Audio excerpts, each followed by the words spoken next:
Good evening, everybody. Thanks for tuning in to the Waterloo Regional Campus Faculty Development event titled Communication in Crisis. I know we all have a lot of tasks and priorities pulling for our attention. So I'm really excited for those of you who have been able to come in this evening and spend your time with us. We've put a lot of work into this workshop, so I think it would be well worth your time. So we are scheduling this session to end at 9 p.m. We are respectful of your time. We strive to finish on time. We are planning on starting with the interactive large group session with introduction of the concepts. And then depending on how many people we have at the end of that, we will break into an appropriate number of small groups. And we have created 2 cases for you. So you don't have to worry about getting in and out of the breakout rooms and getting lost, because we have a session host that will automatically assign you to go in and out of the rooms, and you just have to click OK when you're asked if it's okay to move you. For optimal experience with a virtual format, you probably know this already, but it would be preferable if you could turn on your camera, if that's at all possible for you, because the quality of the interaction will be a little bit better that way. And in consideration for the facilitators and fellow participants, once you have joined the session, please, if it's at all possible, do not leave before the end of the workshop in order to preserve the size and dynamics of our groups. The large group session will be recorded. The chat box and the small group sessions will not be recorded. We are accredited for 1.25 hours of Main Pro Plus and MOC Section 1 credit. So we need to take attendance. If you don't mind, either display your real name or privately message one of us with your name to have your attendance recorded. For this evening, we have recruited faculty leaders who have expertise and experience in managing crisis as our case writers and facilitators, because occasionally as health professionals and leaders, we have to deal with crisis situations. And in the planning of this workshop, you will recognize that we drew inspirations and lessons from real life experiences. I'm pleased to introduce you to our facilitators today.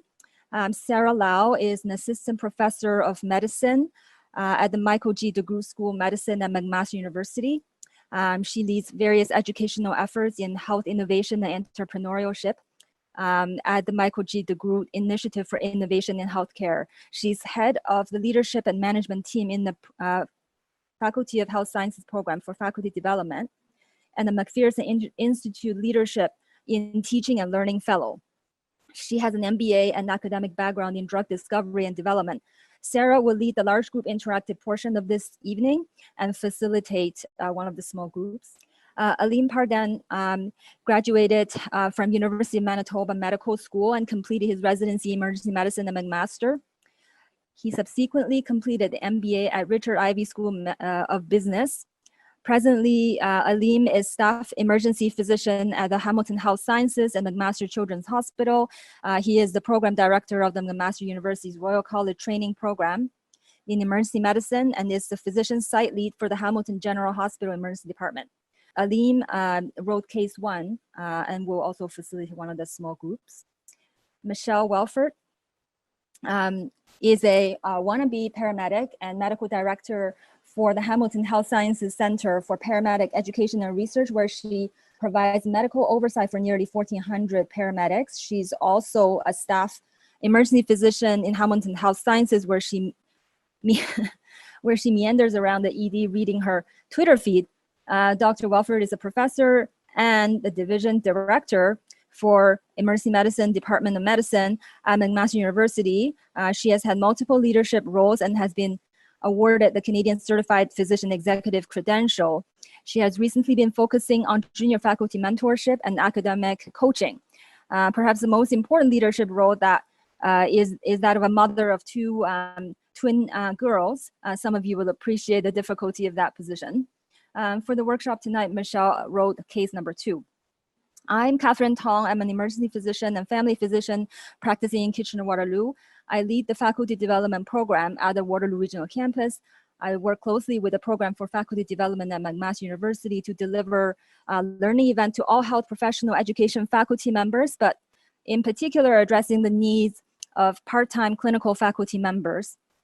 I also wrote a case, but because of the time constraints of this evening and not being as cool as the other two cases, it did make the cut. So I will help facilitate Alim and Michelle's cases this evening. I work closely with Jennifer Tran, who's here with us today as well. Jennifer is the Faculty Relations Administrative Support at the Waterloo Regional Campus, who has, as usual, pulled this event together today and obtained accreditation for us. She's hosting this Zoom meeting at the moment, and we'll be monitoring the chat box for questions. So if you have some technical issues, please chat with her. So amongst our participants tonight, we have, I believe, an interdisciplinary group of faculty members in health professional education. The learning objectives will be achieved through small group work. So the outcome of your learning depends on your active participation. So I would like to thank you again for coming in, and thank you in advance for making this a useful and enjoyable experience with your fellow participants. I will now direct your attention to a short interactive lecture on the Kinema Framework with Sarah Lau. All right, everyone can see my screen now, and everyone can hear me. Perfect. All right, so welcome everyone. I'm really excited to join you at 7:30 p.m. Well, 7:45 at this point, and share with you some of our learnings through the Kinema Framework. Bit of a tricky word to pronounce, but it's Kinema, and it's Welsh, and I'll explain the meaning of this word later on through the slides. The learning objectives, I just wanted to take you through these once again, just to highlight what you're going to take away from tonight, or what we hope that you take away from tonight, which is to be able to classify different challenges using this Kinema framework, because the Kinema framework will ultimately help you understand the different perspectives that you may want to consider when addressing the problem at hand and solving it, and also help you gain skills in actually executing on the problem resolution process. The challenge that we often have with problem solving is that we use the same approach for multiple problems, regardless of the complexity of the problem itself. And we typically develop a bias over time in using a single method when we should really be always aware of the differences between the things that we need to be addressing. So in order for you to employ these different skills in perspective taking and developing different sequences of the problem solving process, we're going to be taking you through those two case studies that Catherine mentioned at the beginning. And these have been written by our very own co-facilitators, and I'm sure you'll have a great time going through them and you'll learn a lot. Okay, so now that we know who you are, we wanted to talk a little bit about the Kinema Framework. So the Kinema Framework is, again, it's a Welsh word, and the Welsh word Kinema actually means a place where a being feels it ought to live. So a bit strange, but the framework actually is all about what kind of factors are contributing to a particular context. And based on those factors, you can address what kind of a problem it is in terms of complexity, in terms of the ease by which a solution can be achieved, and ultimately how you should approach it. And perhaps more importantly, here on the slide, you learn how to pronounce Kinema. I actually was pronouncing it as Cinefin for the longest time until I was corrected by one of my colleagues. And ever since then, I've really never forgot that it's Kinema, not Cinefin. So let's go to that question now. So what is your role as a leader? And so you should be able to select all the answers that apply. And the answer choices are, as a leader, your role is to use best practices and ensure processes are in place to support those best practices. Perhaps it's to seek expert feedback. Perhaps it's to create an experimental environment where dissent is encouraged. Perhaps it's to command and control. So select your answer and let us know what you think that your role is as a leader. So it looks like people have been able to answer, but it's not showing up on the slide. So 75% have said use best practices and ensure processes are in place to support them. Okay. And 25% say seek expert feedback. Okay, so no one's chosen the third or fourth option. Okay, perfect. So actually the right answer is all the answers. So an equal distribution between all the different answer choices would be most appropriate. But what you selected is actually what would be the most appropriate option for a simple problem or a complicated problem. However, there are also complex problems and chaotic problems, as we'll learn in the next few slides, which do require a bit of a different approach. However, you should know that based on the information or the factors that are present within the situation, your mode of action or your sequence of actions that you need to take to address the problem will change. So the Kinema Framework is all about taking different factors or pieces of information that you have about a context of interest and interpreting them to understand what kind of problem-solving process would be most effective.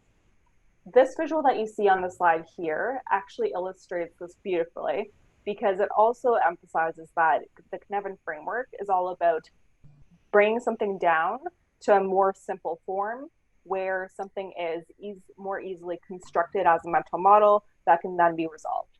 So the Kinema Framework is all about cause and effect, as you can start to see. And the cause and effect is ultimately supposed to be obvious. So obvious here in the most simple situation, but sometimes if there are a lot of different pieces of information, perhaps you don't have the right expertise at hand, it can seem a little complicated. So you may require some analysis, perhaps you need to bring some external people in to give you more information. A layer of more complexity over this is something that is called a complex problem. And so a complex problem is often something where the solution really is only known in retrospect. So hindsight is often a great way to solve problems, but in the moment, you don't actually know what that answer to the problem at hand would be. So you don't know what those missing pieces of information are, and so you're left in the dark and you sort of have to experiment until you get at something that works, and then you move forward with that and ultimately create something with greater understanding, and you can make it a complicated situation where you can bring in experts and they can help you solve the problem.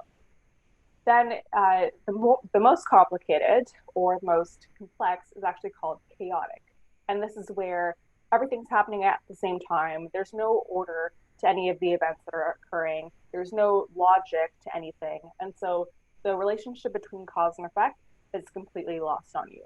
And in those situations, there actually is an important role that the leader plays.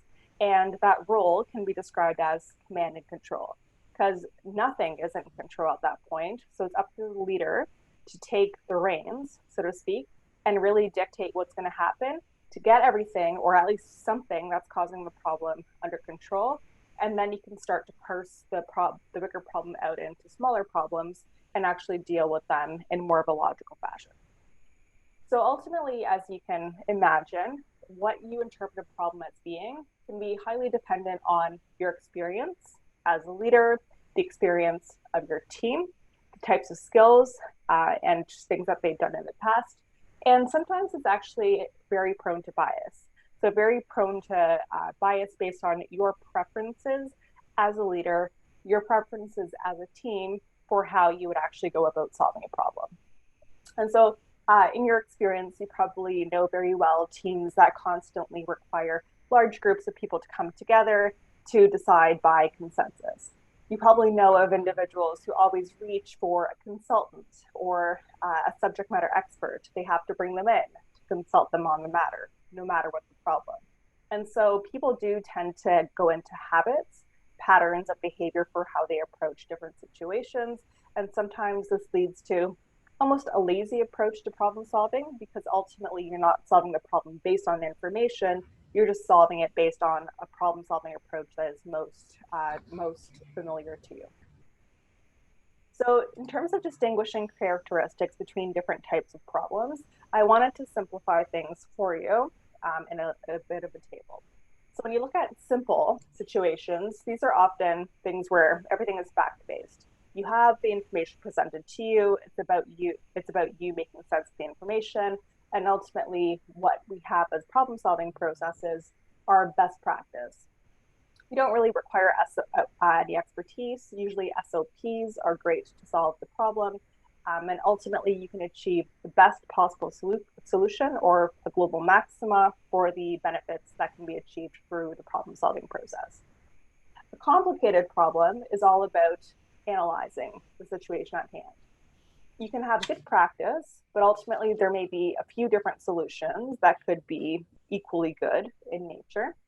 You often require experts, and very often it's helpful to have metrics just to understand how you're doing as you're solving the problem, because you're trying to achieve certain measures at the end of that process. Complex problems often require you to experiment, so ask lots of questions, communicate a lot, and form some hypotheses, because as you gain more information, you'll get insights, and then you can move forward through to solving the problem. Chaotic, as I mentioned, these are the crazy situations where everything's happening at the same time. So you need to keep cool, you need to respond, get things under control, what you can control, because timing matters, and you need to operate under the understanding that you're not going to get things perfect. You just have to control what you can, you need to achieve the local maxima or the best solution in that given moment, and ultimately it's about getting things under control and getting it into complex territory, then complicated or simple territory as you ease things into smaller problems that are much more manageable to solve.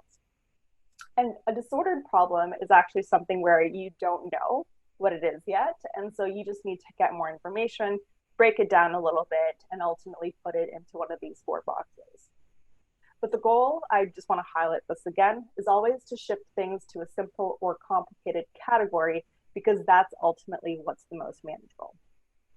Now, before we go into our smaller group discussions to go through the scenarios that we've developed for you, I wanted to quickly just test your understanding of which kind of scenarios these may be. So let's start off with the chaos during 9/11. Would this be simple? Would this be complicated? Would it be complex? Or would it be chaotic? And feel free to put it into the chat. Okay, perfect. You're getting it. Second one, you've run out of pens. What is it? Simple? Is it complex, complicated, chaotic? Yeah, it's simple. Very good. It's simple. There is an option of buying more pens, taking one from your neighbor. Yes, sure, there's a few options, but it's a pretty simple problem with a simple process to solve it.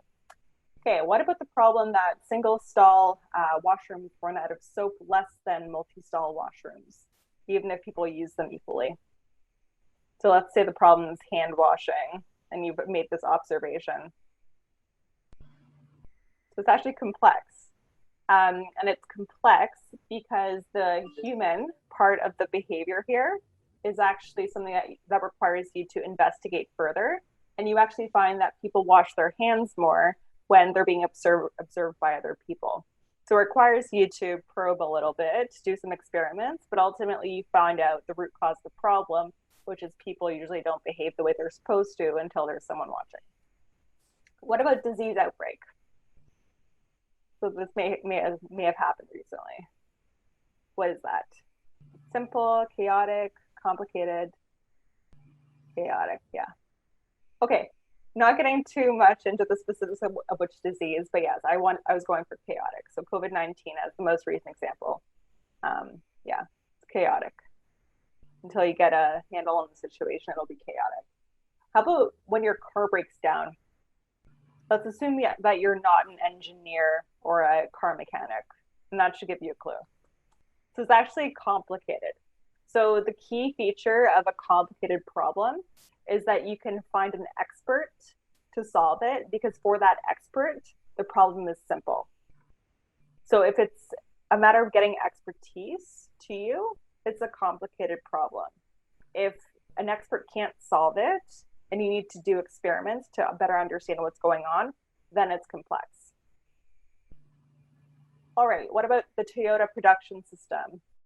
They have something called an andon cord, and they actually, if there's a problem with the process that's currently at play, someone pulls this cord.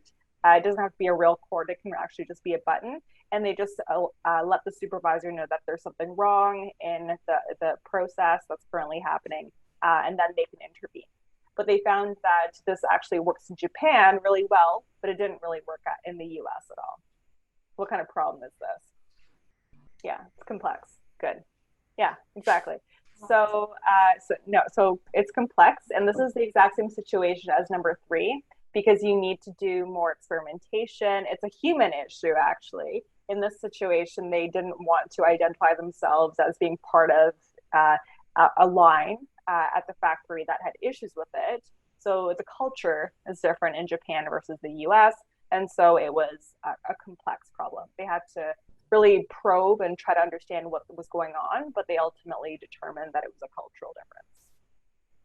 Okay, I think you're getting it. Okay, so remember, there's 4 different options for the Kinema Framework: simple, complicated, complex, and chaotic. And based on the type of situation at hand, you're going to have a very different problem-solving approach.